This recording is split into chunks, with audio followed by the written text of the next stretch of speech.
Hey, welcome back to Reality's Edge, the Doc and Buddy Show. We're glad to have you here tonight.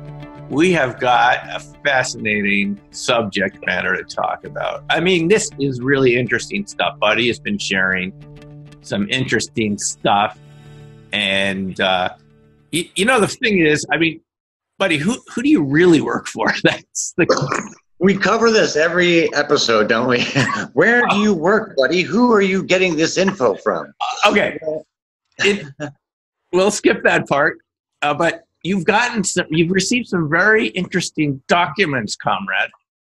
And we want to know where these documents.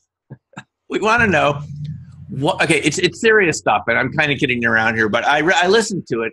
And I have to say, buddy, I think this is some of the most important stuff you've shared with the public so far, because I couldn't stop watching the video that you created. It's on your YouTube channel, right? Or was that just for, right? Yes. Okay. So, I mean, you're so prolific. I don't actually watch every single one that you make, but I try to watch. So I didn't see this one, but you sent it to me. And it has to do with, get ready for this, folks, the health effects of being exposed to UAPs, UFOs, and AAVs, anomalous aerial vehicles.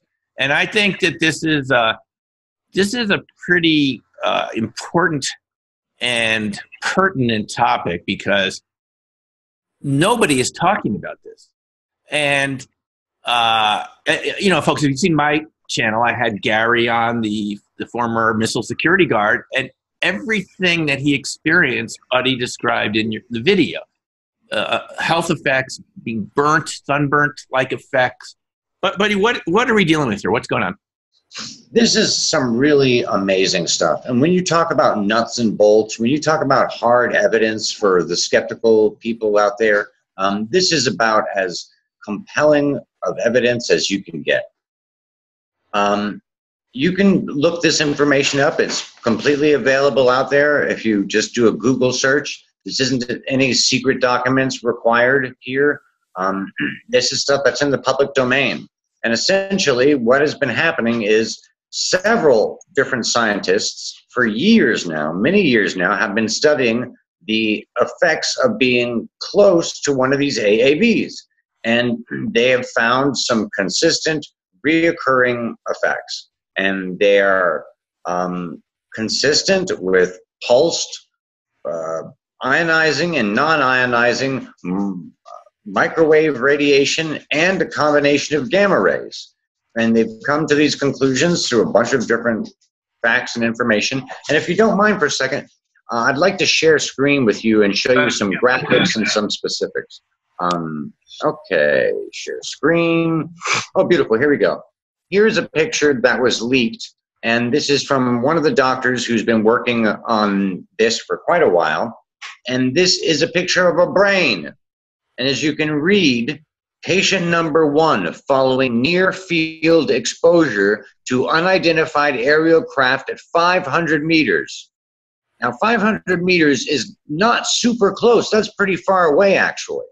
I mean, it's close compared to orbital level, but at 500 meters, the patient died 2 weeks later. And the patient got these, what's being called UBOs, unexplained bright objects in the brain.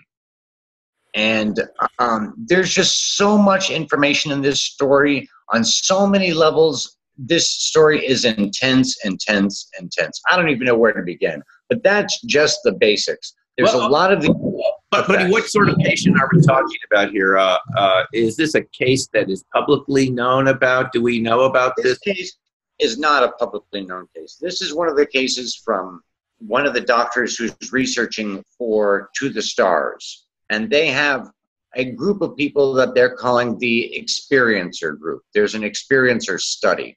And there's a bunch of different people involved in that study. And there's also several doctors that when an incident like this happens, the military refers them to these specific doctors. Got it. And this one specific doctor has numerous, and he says so in an interview, and you can go to The Silva record. Danny Silva is a great reporter into this stuff, and he's really a tenacious guy. He's all, if he doesn't have a lot of corroborations, he doesn't put the information out there, and he's got a bunch of information on this. Okay, so are we talking about a military witness, or can you say is this a military witness to a UFO? That's what we're talking about. And this member, American U.S. military, are we talking about? Yes, and in fact, I'm going to tell you the exact types of people here that were included, if I can find the page here really quickly. These are a lot of the different symptoms and a lot of the different things that happened to them, the danger zones around equipment. Here's a famous case that happened in Brazil where the electromagnetic field affected a bunch of equipment and people. Here we go. Let me find how he described these people, because he describes them as some of the most highest level caliber of witnesses. Oh, here we go. Dr. X accepted his patients carefully. They are all high-functioning individuals, many prodigious savants, most of whom carry high security clearance. They are members of special forces, members of the intelligence community, employees of aerospace companies, officers in the military, guards of military bases, policemen. This is very important, this next line. Often injuries take place of a military bivouac, which is an overnight mission at a secure location for the purposes of guarding, reconnaissance, or some kind of exploration. Common injuries are something that an airborne object emits some kind of light or a beam. So this is just his one quick little thing on the type of the caliber of patients he's getting. It's obvious that the military is referring the people to him. And it also seems obvious to me that when they're talking about special forces bivouacked outdoors, there are some of these locations that have repeat occurrences, like Malmstrom and Sandia and Los Alamos. And I bet that they have stationed special forces guards specifically with the intent of recording information about these craft, and that they are getting essentially zapped or too close to the phenomena. Now, this document you're showing us, buddy, what kind of document is this? I mean, this actually is pulled from an interview with this guy, and it's pulled from Danny Silva's The Silva Record online. So all this stuff is available there. Not everything is documented. It's someone else got it this time, not you. It's not leaked just to you this time. It's leaked. Correct. This is in the public domain. But there's also other doctors who've been doing this research. This Dr. Charles Niemczau had been doing research from 1979 to 2005 on all the physical effects of this phenomena. You can go to the website above Top Secret also, and it has a bunch of this information in there.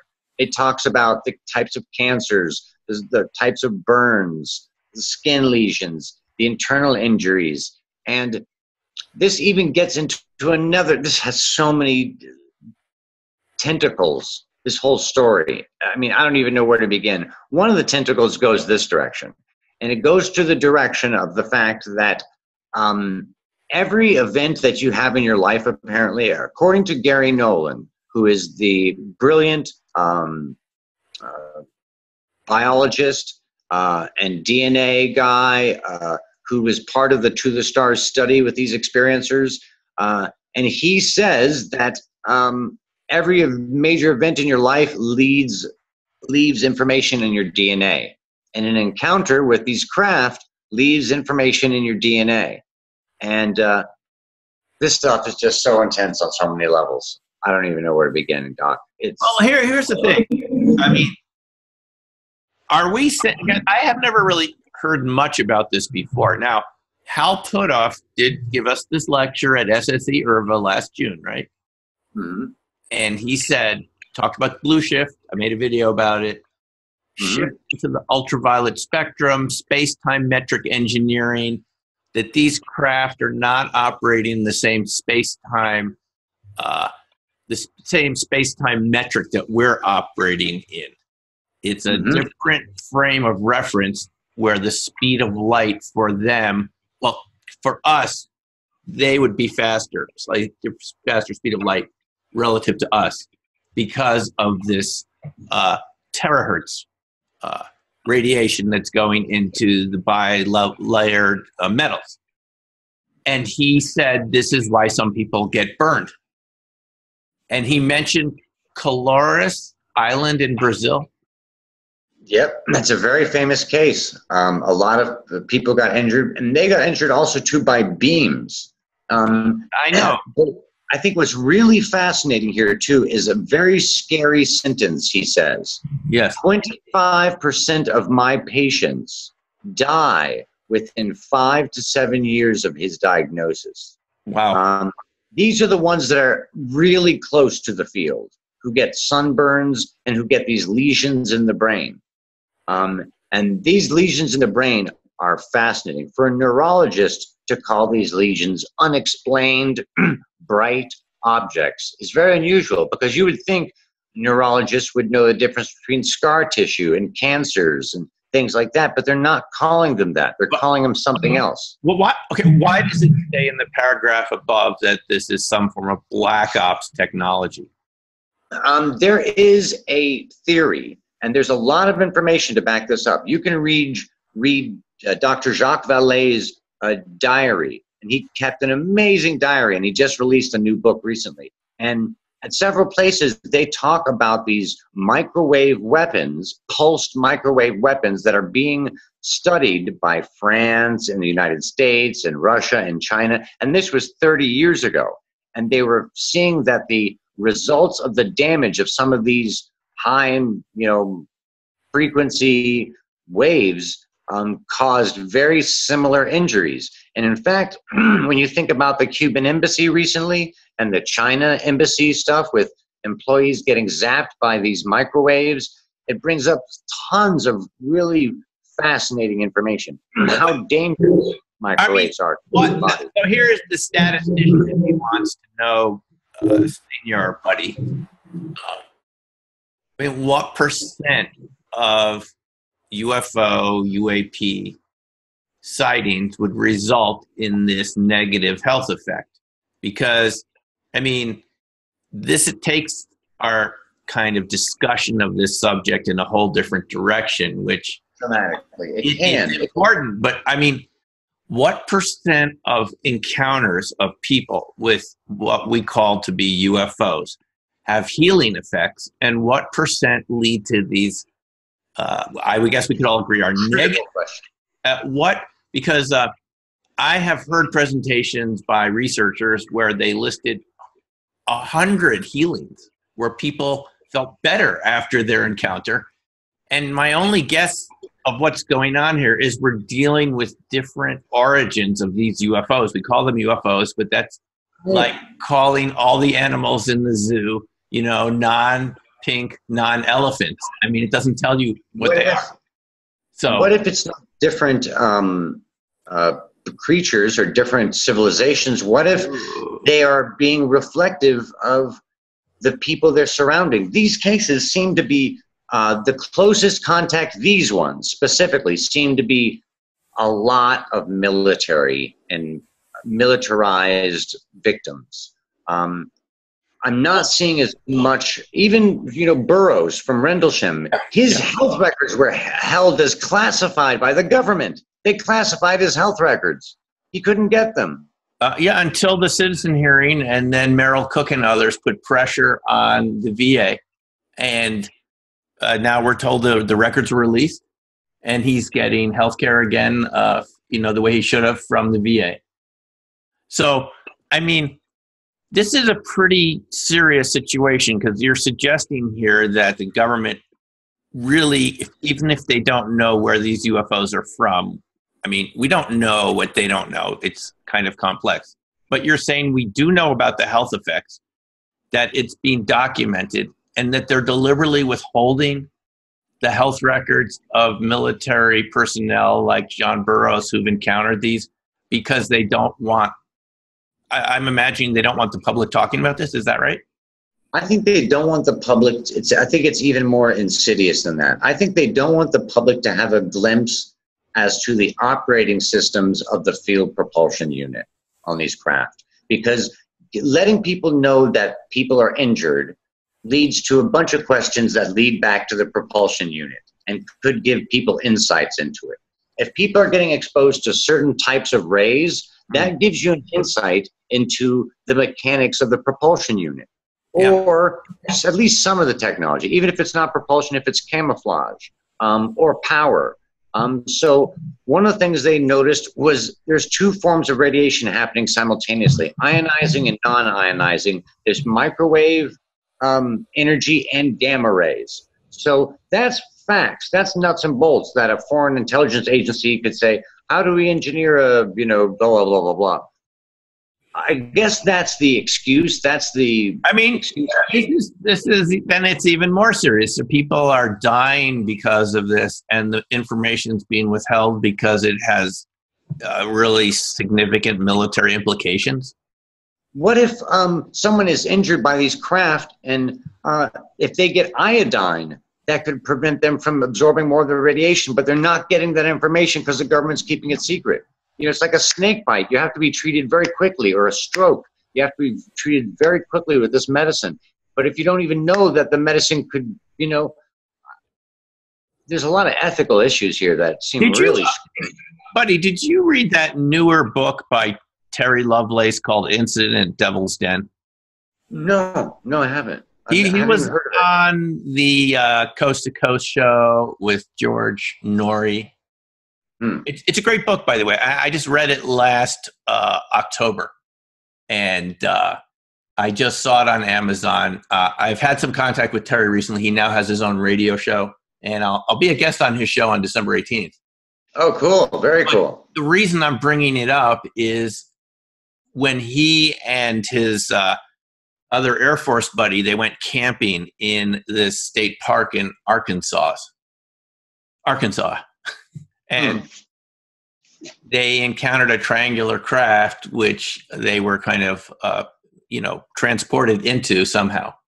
Wow. And, well, the thing is, they did not have a pleasant experience. It was a kind of a painful examination. There were beings there that they said looked like a praying mantis. Oh my gosh, I just heard another story like that today. Grays, and there were military personnel in uniform. And a lot of other people on board that they said, Terry said, looked absolutely terrified. And the reason I'm bringing it up is the next day, he and Toby had sunburn.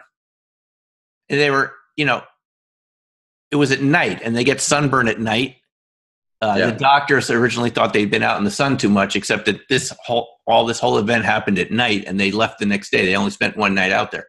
And they came back dehydrated, sunburned, and then the Air Force tries to make them forget about it. You can read the book. I liked it. It was just a good encounter of a very credible witness, because he was an assistant attorney general of the territory of Samoa. And he worked for the federal government as an assistant attorney general.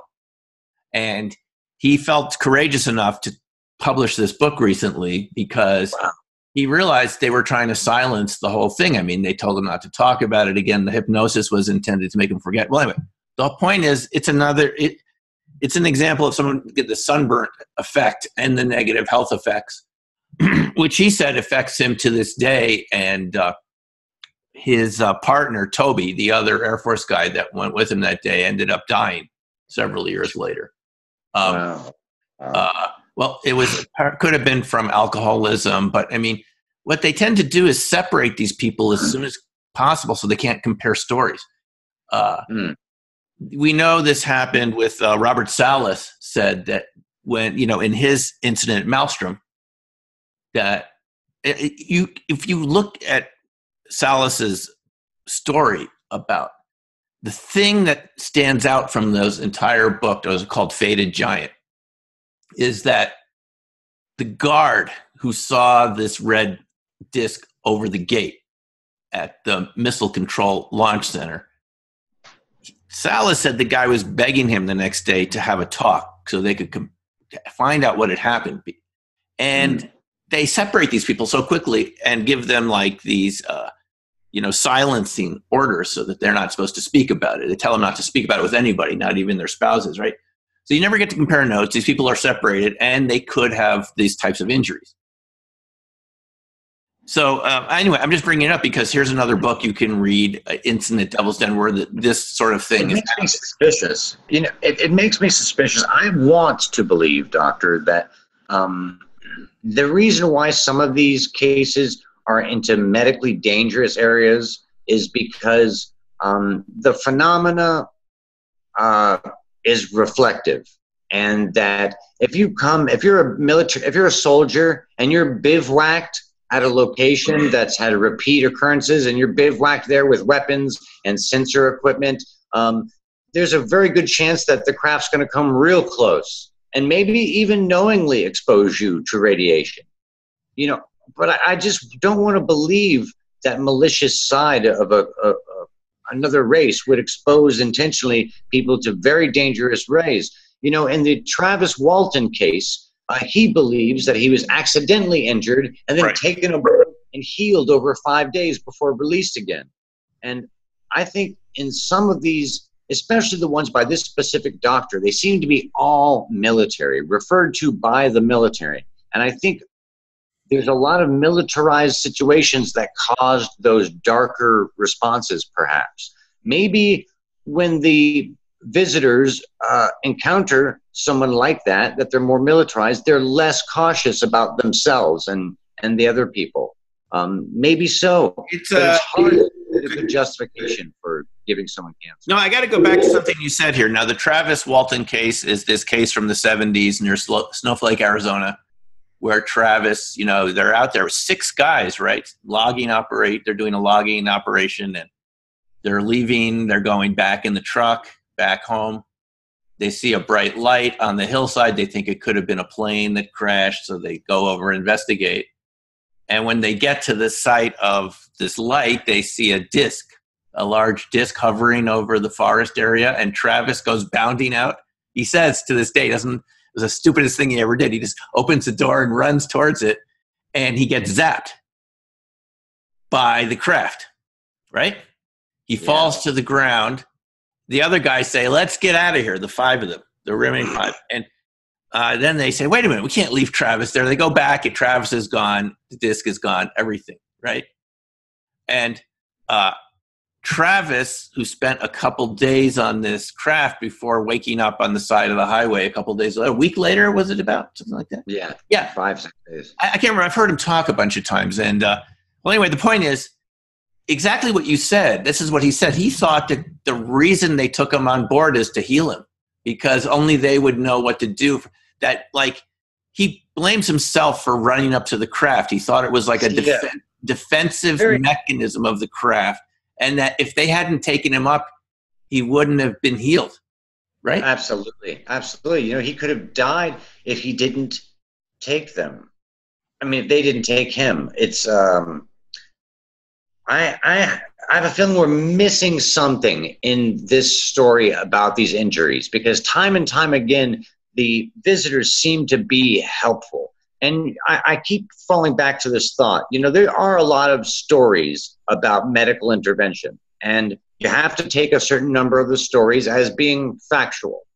Some stories you could chalk up to psychological issues or whatever. But let's just say some of these uncomfortable stories are factual. What would be a positive reason for doing something like that? Of course, I think of things like at the zoo, when an animal is sick, the zookeeper or veterinarian will oftentimes sedate them and take them into a cold veterinary room and do needed medical procedures and put them back. And the animal probably feels like, wow, this was a horrible experience. But in fact, it was saving the animal's life. And maybe they're also doing the same thing. Maybe they're doing something that's just beyond our perception of how important it is for us. We just don't know, buddy, do we? No. And maybe I'm projecting too much by, projecting this positive potential on their actions. No, I mean, this is why we need to have open public discussion. I mean, public by having hearings and whatever we need to do to get the facts out about this, because, I mean, the citizen hearing was an attempt to do this. John Burroughs was there, and Peniston. They were both there. They were both out there that night, and they were talking at the time of how they couldn't get their records and so forth. And the citizen hearing did help Burroughs get the records declassified. But, you know, this whole thing doesn't make any sense, because at one point the government says there's no military significance to this. That's why we stopped studying it. And yet the records are classified. I mean, you can't have it both ways. If nothing happened, there's nothing to classify. And the fact that they declassified them, I believe I mean, if I'm remembering, it was Codine. What was it? The Project Condyne in the UK? Yep, that's it. Yep. They mentioned Rendlesham Forest and these terahertz types of radiation in this declassified MOD document, which Nick Pope and others have talked about, right? And so if nothing of military significance happened there, why is this classified MOD report making reference to Rendlesham Forest and the weird types of electromagnetic energy, which can the Project Condyne is kind of bizarre, because they're concluding in there, if you've ever read through it, that UFOs are actually a type of ball lightning that people are misidentifying as a structured object. And if there are 3 ball lightnings in the sky, it looks like a triangle. And this is what people are seeing is natural ball lightning. And this is what read the freaking it says ball lightning. So then, and some of this ball lightning has weird electromagnetic effects, and they don't mention Burroughs by name, I believe, in kind of. They just mention personnel on the ground, U.S. personnel injured during this encounter. So one, they're admitting it really happened. It wasn't just rabbits running around creating little rabbit holes, whatever else, and meteors and the lighthouse, and whatever. And then they're saying, and it really has medical effects, but it's ball lightning. You can't have it both ways. And you know what? We're past the stage of the games anymore. There's so much evidence now. We've got these brain scans. We've got radar. We've got the infrared cameras.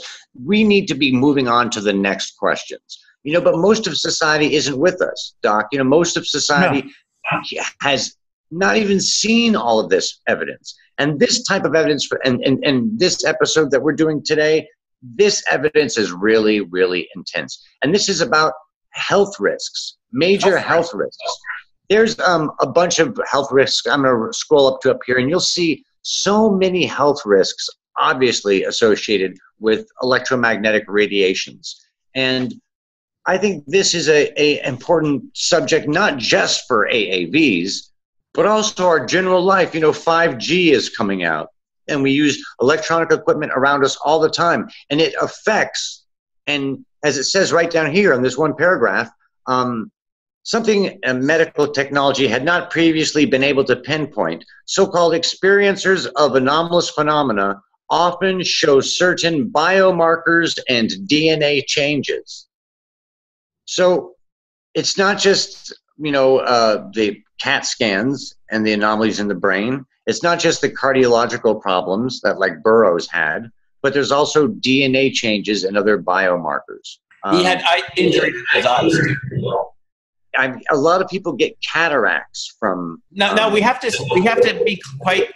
It's important to be very accurate here because of what we're talking about. Now, Burroughs did go up and touched this craft, this black, shiny black, tetrahedral shaped craft that I believe was hovering over the ground, had some sort of hieroglyphic writing on it, obsidian-like, with a glow from the inside, and he touched it.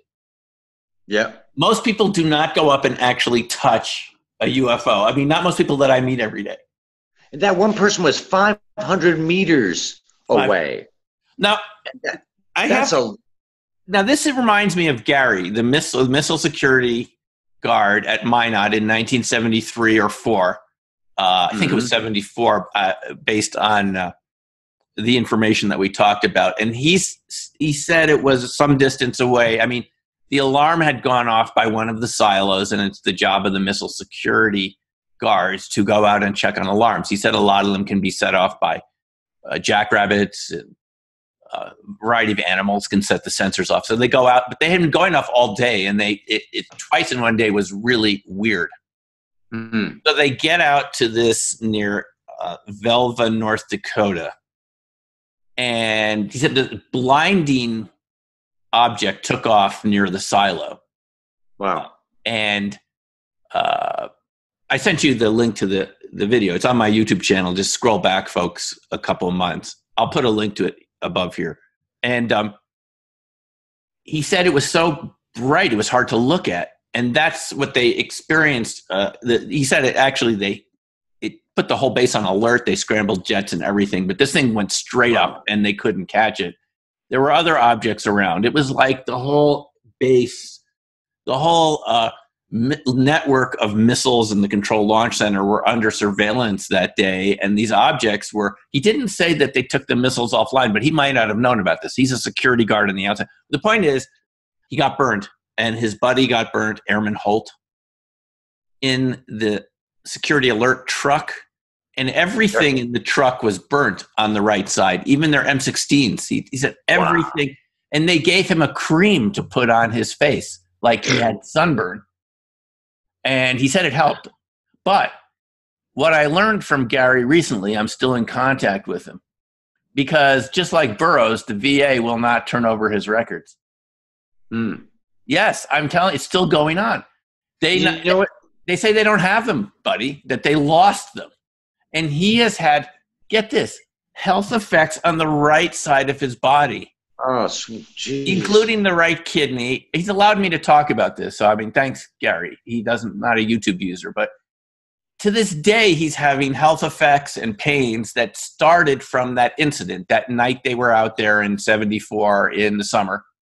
And it's all sort of coming together. It's like a ultraviolet type of burn. But the real big question here, buddy, who is in these craft?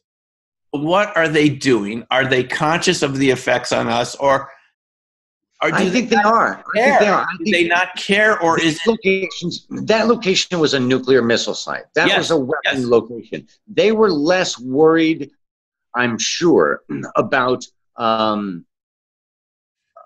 things as they would. They were more concerned about things, I think, than they would be a traditional CE5, where they can tell that it's just a peaceful contact thing, and the craft consciously stay further back and interact in a more friendly, passive way. But because this is a nuclear missile site, maybe the craft had a certain mission to do, and because it was militarized, it was less of a bad thing to possibly expose these people to the fields. But I'm just trying desperately to do anything in my mind to find a way to make it not be an intentional malicious act, because they have to know it's dangerous.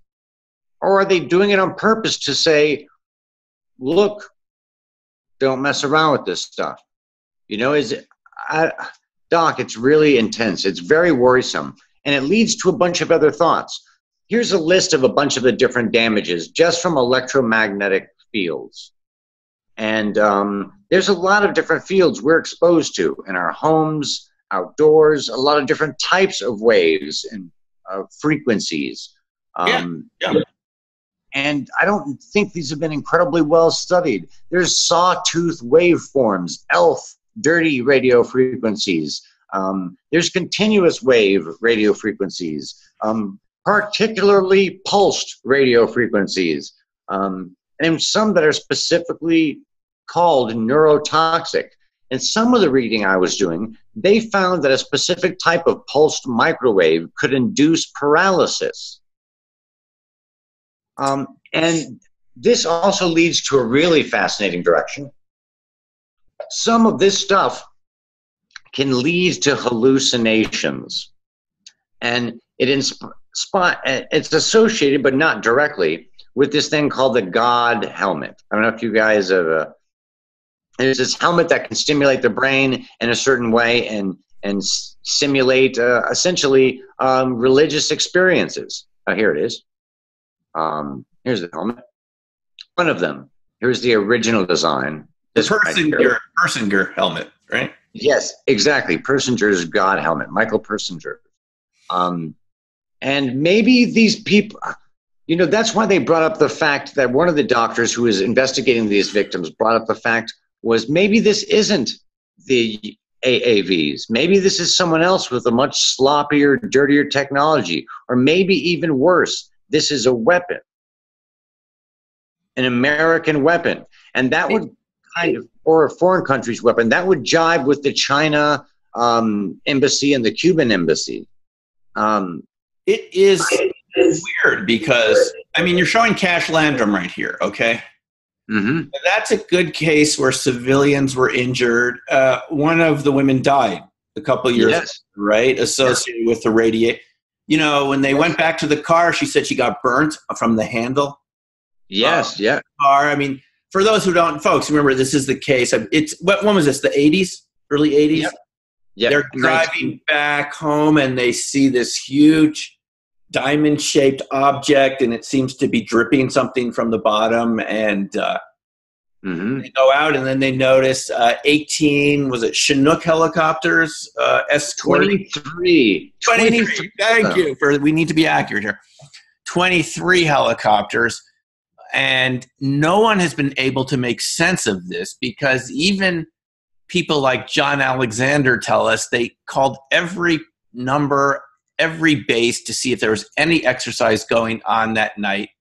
And there was no record of those helicopters being at the closest air base that night. No one can quite make sense of what this was. I mean, it's tempting to think that it's a black ops operation with, you know, I heard that your powered craft. And well, go ahead. What's your interpretation? I heard that they were able to rule out the Air Force as the source of the helicopters, that apparently a 3-letter agency had commandeered them from the Army, and that they were able to prove that they were from the Army. They couldn't find out who the 3-letter agency was, but they were able to prove it. They were commandeered from the Army. And I think that case is a really disgusting case for a bunch of reasons. Well, this is what's bothering all of us is that, let's say it is a black ops test and that the vehicle is damaged in some way, right? Mm-hmm. So I don't know why do you need 23 helicopters to escort it? Well, the craft is so big, you need multiple helicopters to carry it, but also you need a very large security team to close off the area, to deal with witnesses. In case it comes down to the ground or something. And yeah, you probably need at least 1 helicopter or 2 helicopters filled with administrators. You need at least 3, maybe 4 helicopters filled with specialists. You need administrators. Yes. Yeah. You need engineers and mechanics. Yes. You need the people who know how to fix the damn craft. Were they exposed to the radiation, the people in the helicopters? I don't think they were as much as, because remember there was a blast of radiation shooting down to the ground. Yeah. They cleaned their asphalt and they cut back a bunch of the trees, got rid of them within like 2 days. This, effect of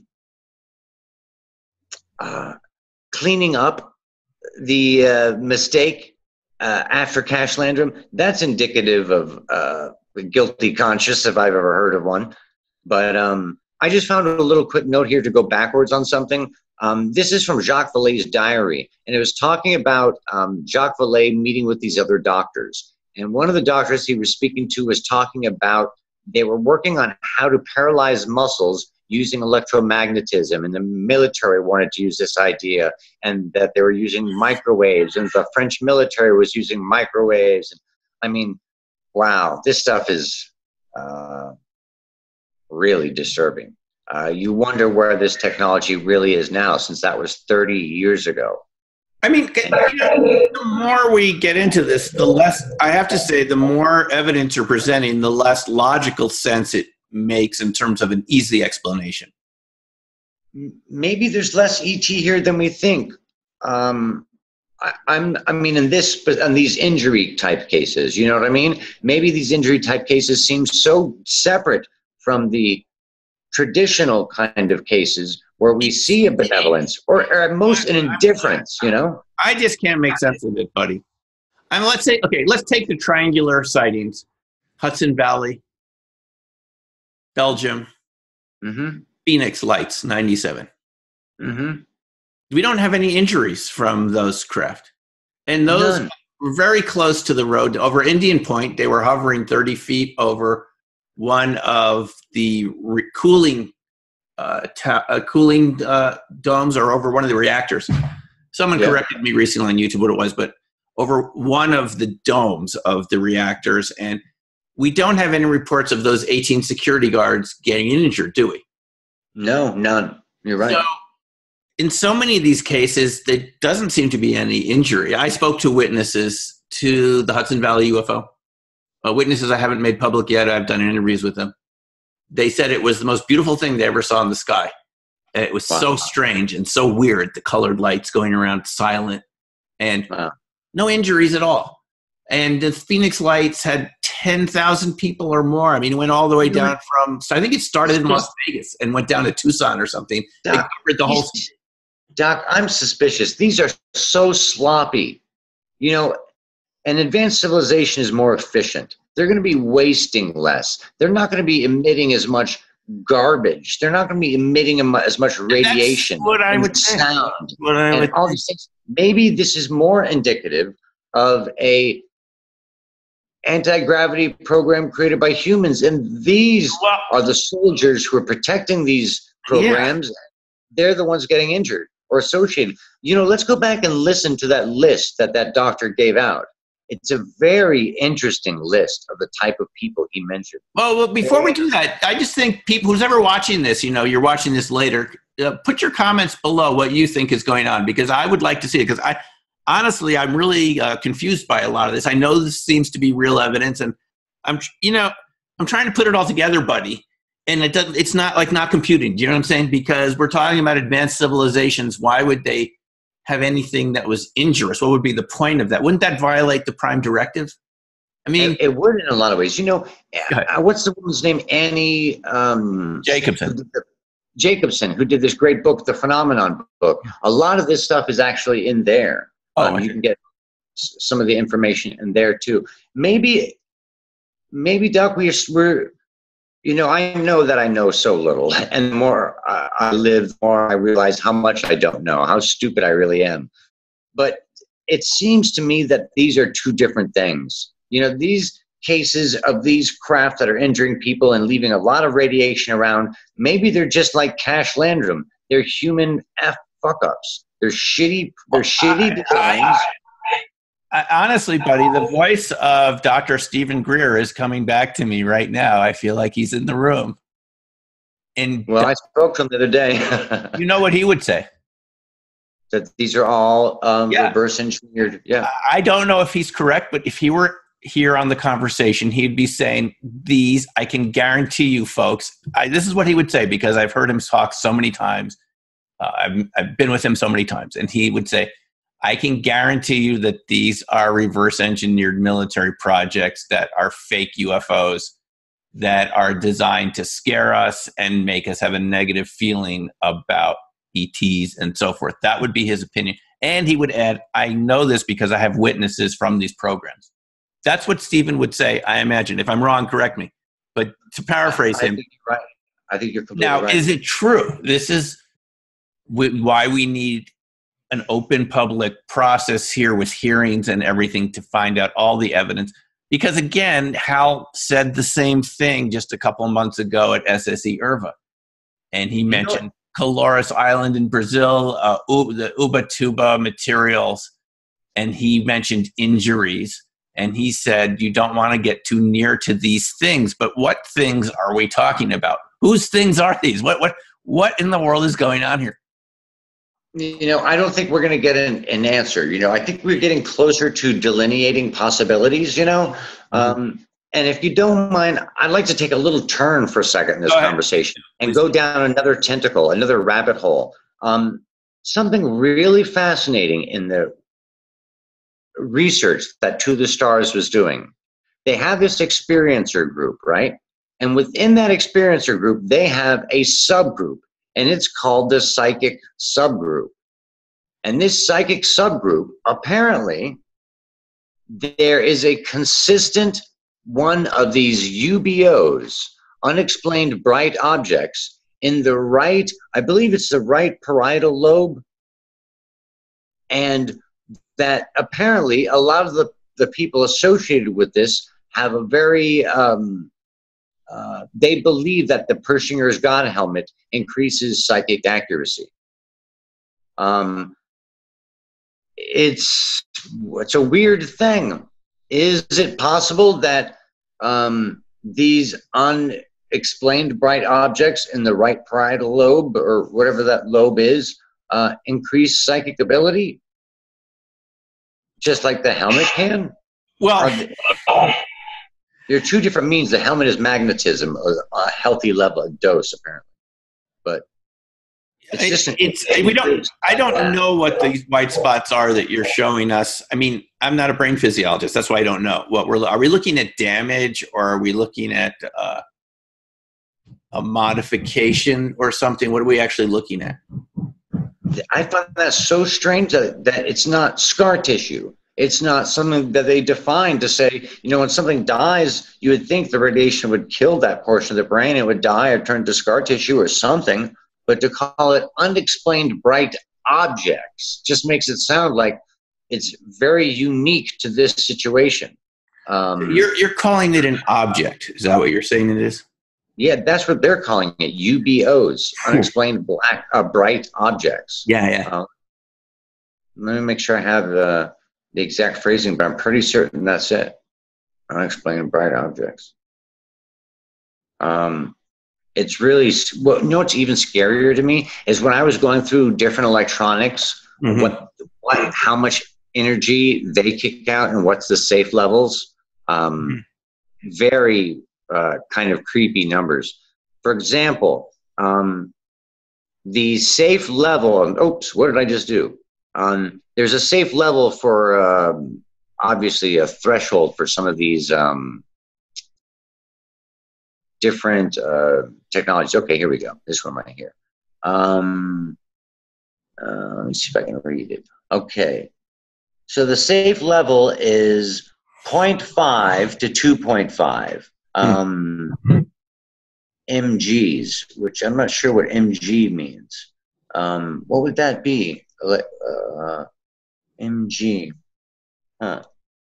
It's electromagnetic frequency levels from common, milligauss. Milligauss. Yeah, milligauss. Yeah, we're talking about milligauss. Yep.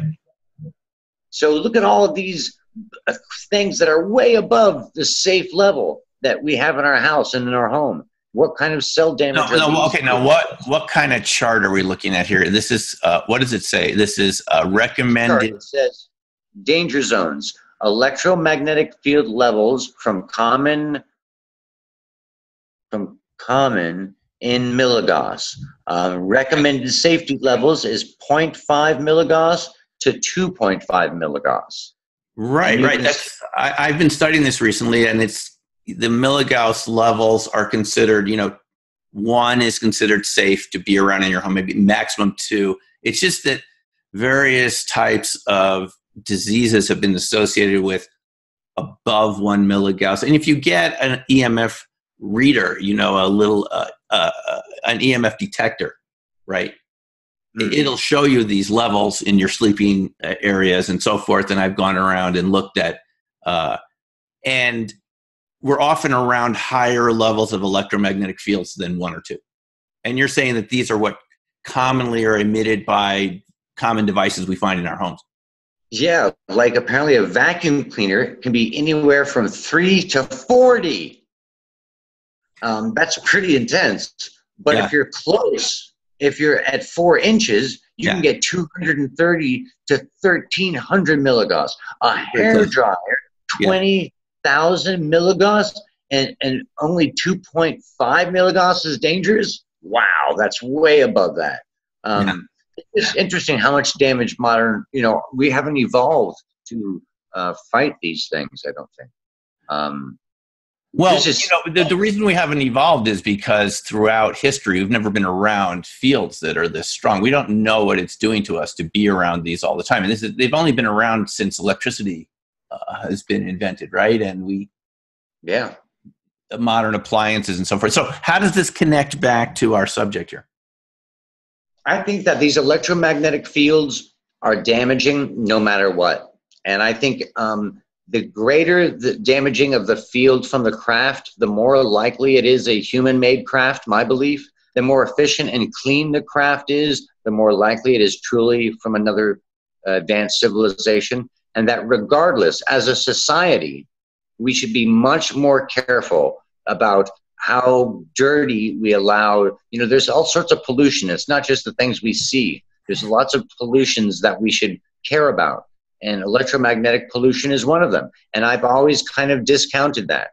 I've never really taken electromagnetic pollution as seriously as it really deserves to be taken. And with 5G coming out and all these other things, it's a warning sign. It's a warning shot across the bow. If it does affect our DNA, if it does affect all these different things, it's another one of those cumulative toxins and poisons that could, affect humanity in the long term. We don't need to wait for 5G to come out to take precautions, because I saw this video from a cell phone, health effects expert just a couple of weeks ago, and she thought initially that there would be, that there wasn't any danger to cell phones. But looking at the evidence, they're very dangerous if they're right next to your skin, because the FCC only measures heating effects of cell phones and things like that. If they're looking at damages, they're just looking at the heat that it generates. Yeah, just that they don't look at the electromagnetic effects on cells and frequencies. They're not looking at any of that. All they've studied is a cell phone is a microwave generating device, right? It's the same microwaves as you find in your microwave oven. Wow. It's a very low power, but when it's right next to your skin, it's creating effects through your skin on the tissue beneath. And they found a lot of cases of cancer of people who've had this. When you have it next to your skin, it needs to be in aircraft mode if you have it in your pocket. They found reductions in sperm count in men and who carry it in their front pockets, and women who carry cell phones in their bras. And apparently women carry their cell phone sometimes. They have found little tumors exactly where the cell phone antenna is. For people that have done this we're talking not for a couple days or a couple weeks, we're talking for months and years. So we're already, this is the interesting thing, buddy. Even leaving UFOs aside, we haven't even been completely informed about the negative health effects of cell phones. Yes. And the effects of Wi-Fi on children. I mean, we're talking about having these devices really close to your body, not just to your brain, right next to your brain. Exactly. Yeah. I mean, there might be negative health effects just being around it, but we do know the evidence shows that if it's right next to your skin. So how many of us carry our cell phones in a pocket, a coat pocket, something, and it's on? I don't anymore. I don't do that anymore. I've got a question for you, Doc, and I don't know the answer to it. When people use headphones for a lot of that reason, they say because they don't want the phone next to their ear. Right. Does using a headphone make a difference? Yes. This is why all of the cell phones that you buy come packaged with a headset. Because this researcher pointed out that even if you open your iPhone, there's a little section in the licensing information in the system settings where it says it should not be within 1 inch of your skin. Wow. Which that means you should not be holding it up to your head. Next to your ear. Everyone puts it on their ear. You should not be. That's why they have to give you the headset. Because it's against FCC regulations to have it. But whoever talks about this. So So yes, using a headset is a much safer way, and everyone should be doing. You should not be holding. Apparently, as soon as you answer it, the danger with the cell phone. Okay, this is what this researcher said, and I will put the link up above here because it's in my history of watch videos. I can't remember her name, but the danger of cell phones is that it's switching power modes very quickly. It's not that it's just emitting radiation. It's going from a low, because cell phones have a variable level of output. Do you know this, buddy, that the farther away the cell phone antenna, the higher the output of the cell phone? It's 5 levels of power. So your phone can literally kick up to 5 different levels of energy output. Yes, and the weaker the cell phone signal from the antenna, the more output from the cell phone.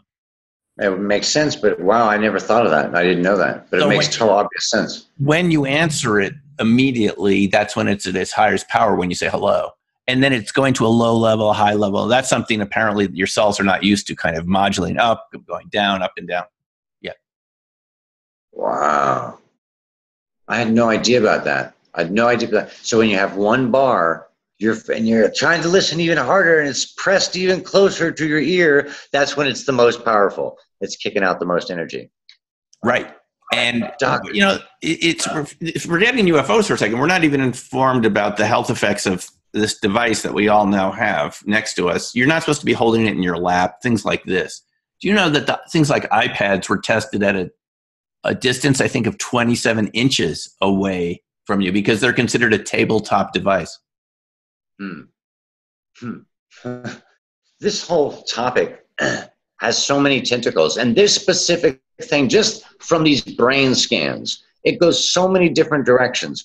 I just keep coming back to one thing, and I'm not going to get all the answers I want, but I am certain, because of the nature of all of those victims of these injuries being military and how much he spoke clearly about them being special forces and a lot of them having Q clearances and things like that, I'm suspicious that these people aren't, that they might be stationed at locations where they know they're going to get exposed. And if that is the case, I may be naive, but if you're going to get exposed to gamma radiation, would iodine reduce the damage? Is there anything you could do? Is there anything prophylactically you could do to help reduce this electromagnetic field damage?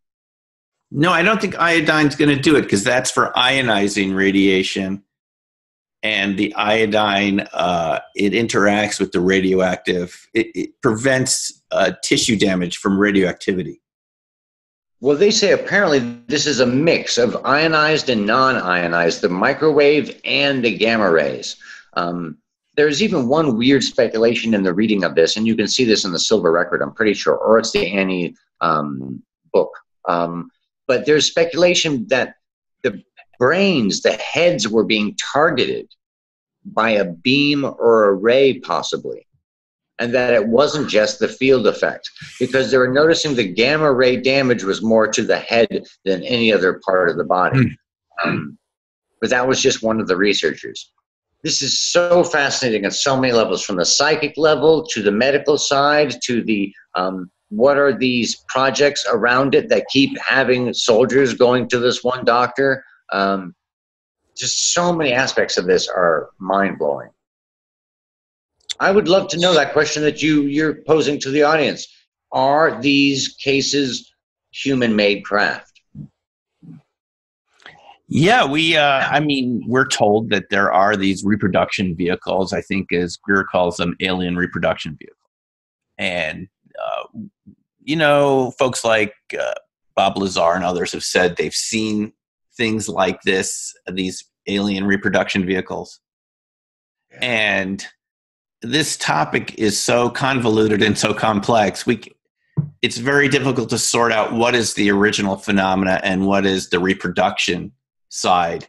And then my gut wants to say that these dangerous effects are coming from stuff that we don't know exactly what we're doing. So we're mimicking these vehicles without taking the proper safety precautions.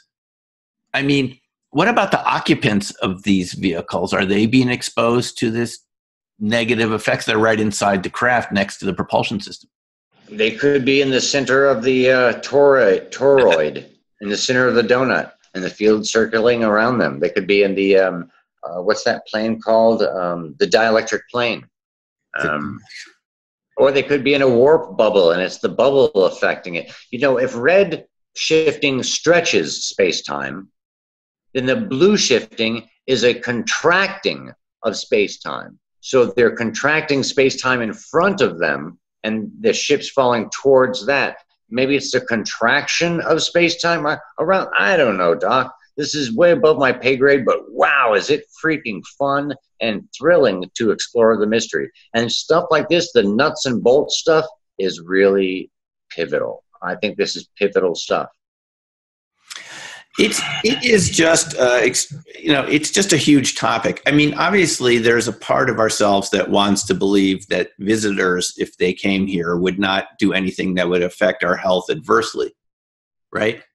Yeah. And why would they need to affect? I mean, why would if they're modifying space-time, why would it even interact with any of our physical materials in a way that causes it to be radiated and so forth?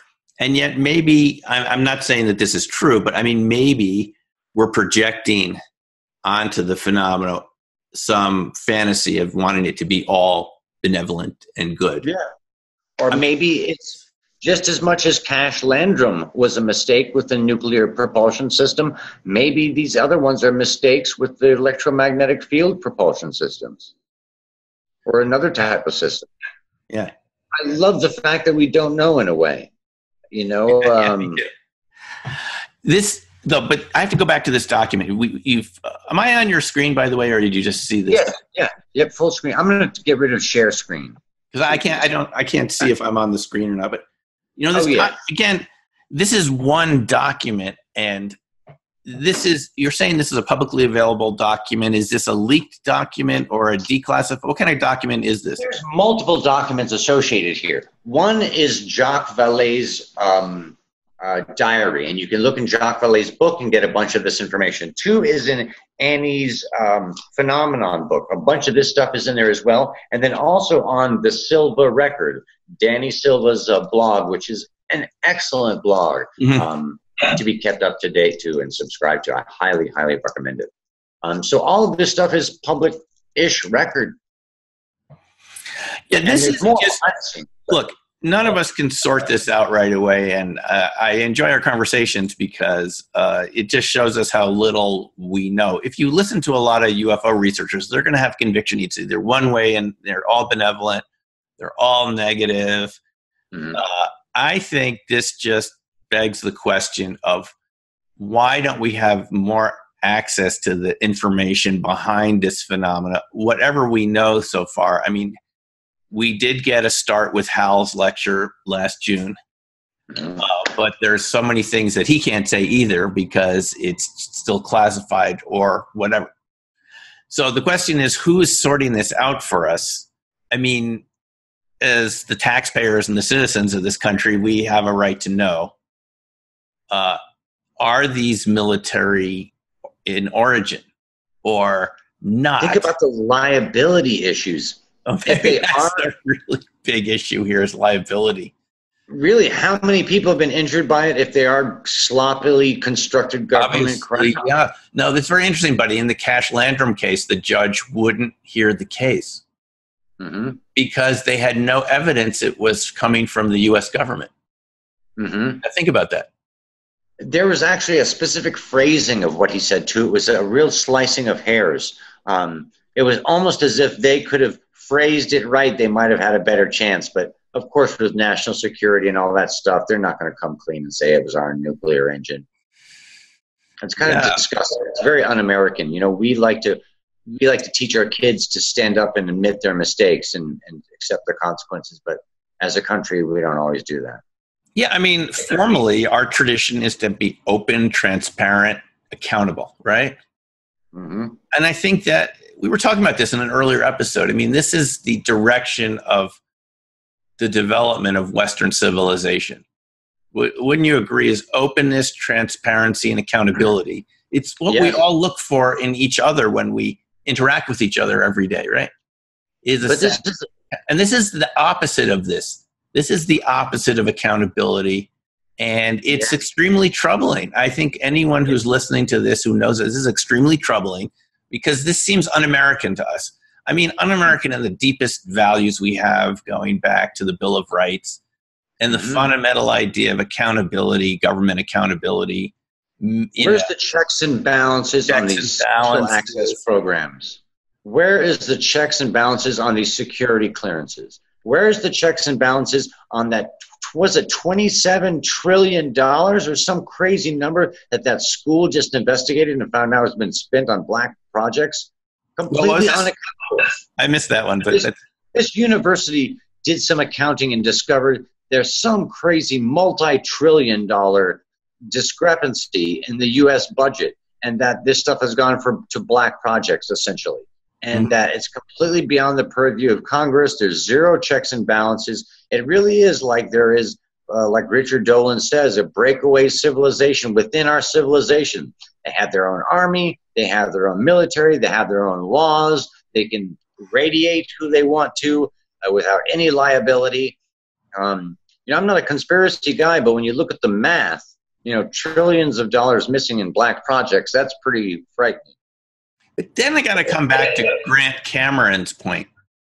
But Grant was saying in one of his videos recently, I mean, and this is a valid point, this is the other side of it, is if this secret space program, the breakaway civilization, really exists, why are people like Bob Bigelow spending billions of dollars to build conventions? Well, I think there's different, extremes. There's not black or white. I think there's a breakaway, quote unquote, civilization, not in terms of they've got a fleet of spaceships and all this stuff. I just think in terms of unaccountability. The military industrial complex really has this unaccountability. It's a country within a country kind of thing, not really like it's a whole other, maybe I used the wrong words there, breakaway civilization. He means it in a different way than I do. So I appreciate you clarifying that. Yeah, I mean, these are huge questions, and I'm afraid we're going to have to deal with these questions at some point. We can't run away from this anymore. I mean, we all want to kind of go back to this familiar landscape, political, social landscape that we're familiar with, even economic, but everything changes over time. The universe is changing, and we change too. And we have to find out what's going on. And I'm open to the idea that there's a breakaway civilization. I just want to see the evidence for it. This is an evidence-based show. We just don't know because there's no process. We just get this, you get leaked documents, other researchers get leaked documents, and we simply don't know. There's not enough of an objective process to look at all the data and come to some sense of it. And when they have done it, like the Condon report, it's been something that was biased from the beginning, where the researchers even admitted, they said, we already came to a conclusion from the beginning. That document from the Condon report where, I don't know, it was Rob Lowe or whoever it was, one of the researchers working with Condon said, the trick would be to make it look like an objective scientific study when we've already decided ahead of time that this is something either we don't want to talk about or we can't explain or whatever, right? I think any truly objective, rational person should look at this subject and say, this is one of the most important subjects of our generation, and we're not treating it that way. I think in a lot of ways, I think you've brought up this point many times, Doctor, and it's such a wise, great point, is that the more open we are about this science and this subject, especially to the youth, the more we're going to learn more, quicker, faster, the more society is going to adjust better, all these different things. And this suppression of evidence is, you can suppress only so far, you know what I mean? And something's going to crack, whether it be a phenomena that can't be suppressed or a medical case like Burroughs that goes far enough or something. I don't know. I just feel this whole thing building so much right now. You can feel it in society. Hopefully we're going to have a really amazing 2019 and get a lot more disclosure and get closer to these things. To flip this whole conversation around on its head, I would argue that regardless of the situation, the most important thing, like you always remind me, buddy, is the attitude you approach it with, right? you and I have been talking about this a lot privately recently, but this is going to become an increasingly important discussion is it reflecting back to you something about yourself? And I'm not being metaphysical here because I'm a multi-diverse guy. I'm a guy that studies multiverses. And what if everything we're saying here is true, but they're kind of what we're seeing are different multiverse versions of this reality? There's not just one. But that we're changing enough to see, several realities at once, and some of them seem decisively negative, a world we wouldn't want to live in, a kind of commune Nazi world where there's no accountability, no openness. It's just completely corrupted by special access programs. And there's another version of this where there is some benefit to it that we haven't figured out. To all of us watching the show, those who are watching the show, you know what I'm saying? That it's not good. What I'm suggesting is that the answer to this is not written in stone already. It's not chiseled in stone. Yeah. Because I'm so thankful for that. What's that? I'm so thankful for that. Yeah, it's not chiseled in stone. There's a flexibility to it. We can participate. You and I can make a difference, Well, I believe that. That's why I think it's partly so mysterious. It's not just that there's something being hidden here. It's that we're hiding something from ourselves, and that's getting reflected on the outside of a hidden reality. But that if we look at this to find out what we can gain, we will actually see that there's something very important going on here, that it's not positive or negative. It's just some reality that we can mold it the way we want. It's clay. We could turn it into a scary monster with the clay, or we can turn it into something constructive and useful, right? Yeah, absolutely. It doesn't have to destroy us. It doesn't have to be fearful or horrible. I was thinking the other day about that uncontacted tribe in the Indian Ocean, the Sentinelese, that attack whoever come near the island, and they've never had any contact, and they don't know modern technology and all that stuff. And they must see modern technology, and it just is, they don't understand it. They, and in many ways, maybe this phenomenon is like that too. It's so many ways it's beyond our understanding. But if we relax, if we accept the fact that we don't know, if we don't project upon it, and we let the information come to us, maybe we might make a little bit more progress.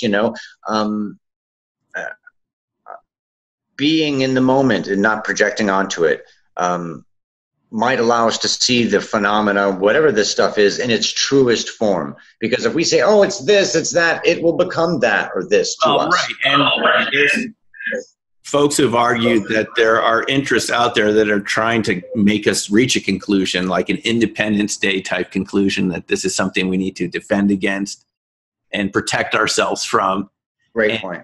Werner von Braun was the one, apparently, right? He told... Yes. Who was it that he told? It was his assistant. Was it Carol Rosin? Carol Rosin. Yeah. Dr. Carol Rosin. Can you imagine Werner von Braun allegedly saying that after the Soviet threat was gone, it'd be replaced by like nation state threats like Iraq, and then by terrorism, ISIS. And then once we couldn't justify military expenditures on any of those threats anymore, that we would invent the ET threat. And boom, right, one thing after another. He was right.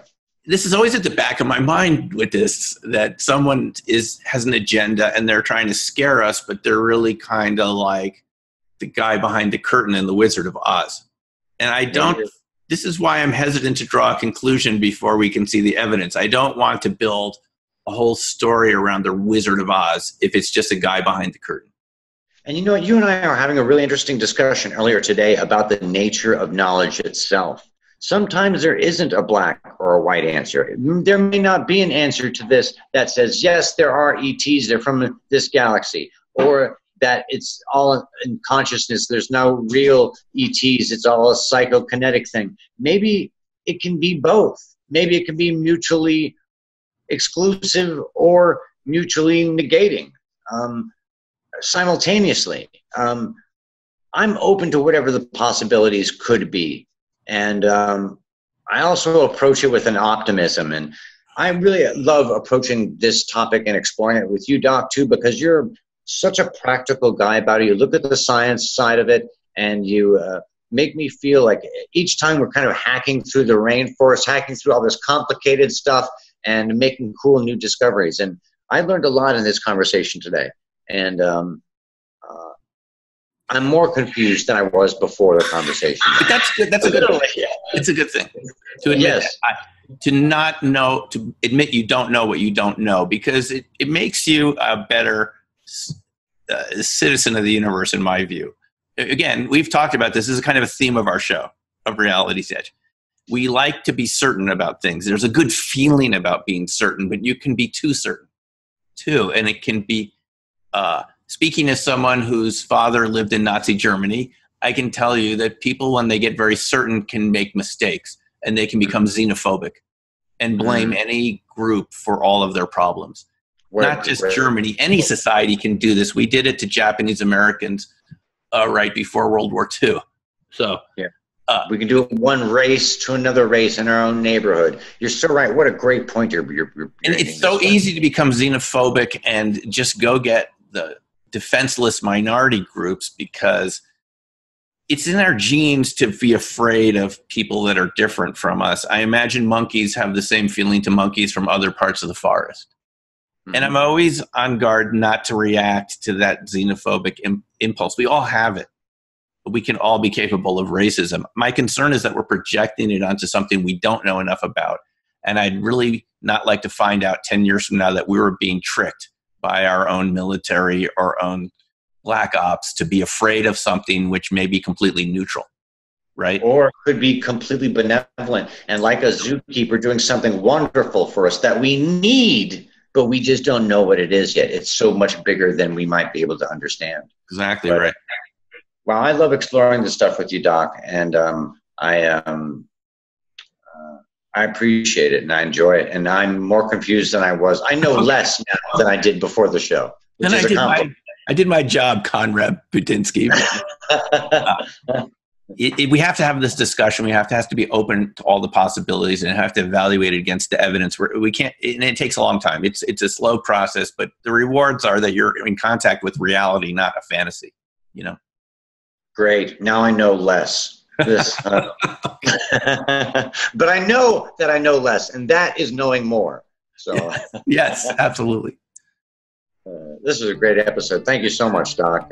Okay, well, thanks, folks, for tuning in. We'll see you in the next episode of Reality's Edge, the Doc and Buddy Show. Take care for now. See you guys on the edge.